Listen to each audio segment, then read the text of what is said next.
in the hooking on process, and this is all part of the hooking on process as far as I'm concerned, is you'll see that maybe her confidence may lift a little. You know, he's able to give her some form of confidence just by Jake's energy. He doesn't really sort of get worried by too much, and so she'll feed from that energy as well. So I'm just going to go ahead and do what I would normally do, sort of working with a horse like this, and we'll see what we can get done. See how she got stuck moving backwards there?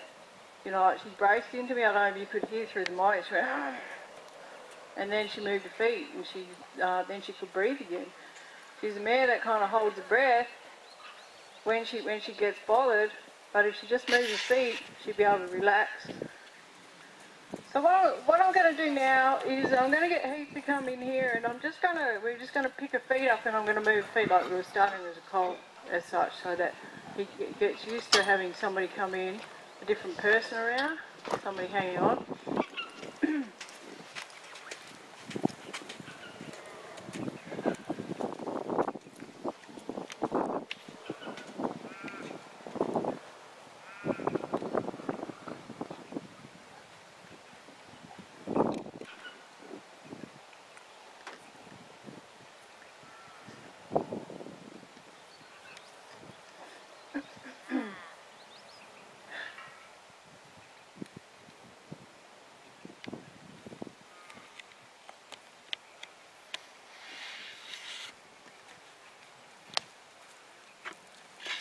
See, when two people are introduced, the dynamic changes, so it's important that you sort of work with this as well to build a confidence.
Yeah.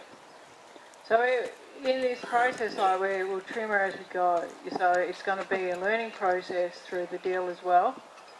So it's not a matter, we've got to get a job done. This is part of the learning process. So we just go through whatever we have to do. Absolutely. When you're teaching a horse how to get its feet done, it's important that you teach it. That you just don't expect it that it's going to have to happen. So, you know, this is where we kind of work together. Heath can do that kind of thing, and we go through this process. But see, he doesn't make a contest out of it. I'm just going to move her feet. So it's important, you know, for the young horse to be able to get his feet attended to, is that you can't make him stand still for a period of time. So you're better off just to do this. Allow them to move their feet.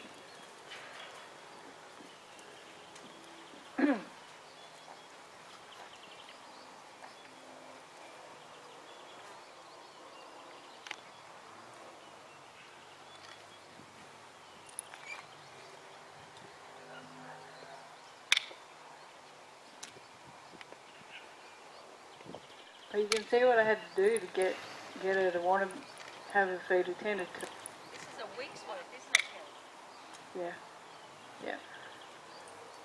You know, we could have sort of said, well, gee, we better get in there and get that attended to, but, you know, I knew with their experience in dealing with horses like this is that, yep, okay, she's got a pretty severe split there, and we'll make sure that she's not in a situation that it's going to get any worse, but I'm not going to go and fix it straight away because I'm going to create more issues by making that the issue.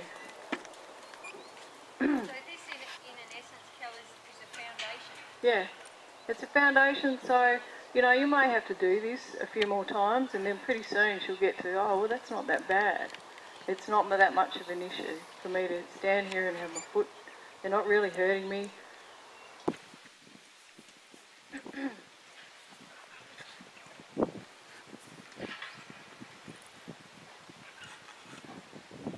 See, this is different noise too, so she may get a little bothered with it. So it's the application of noise and release. Maybe put the foot down so she can accept it, and then move the feet again.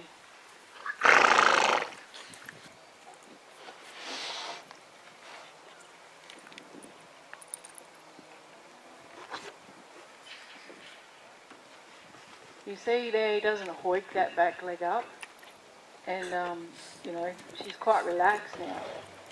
You know, she's quite like, so it's important here too that, you know, she knows that within that relaxed state she can still move her feet.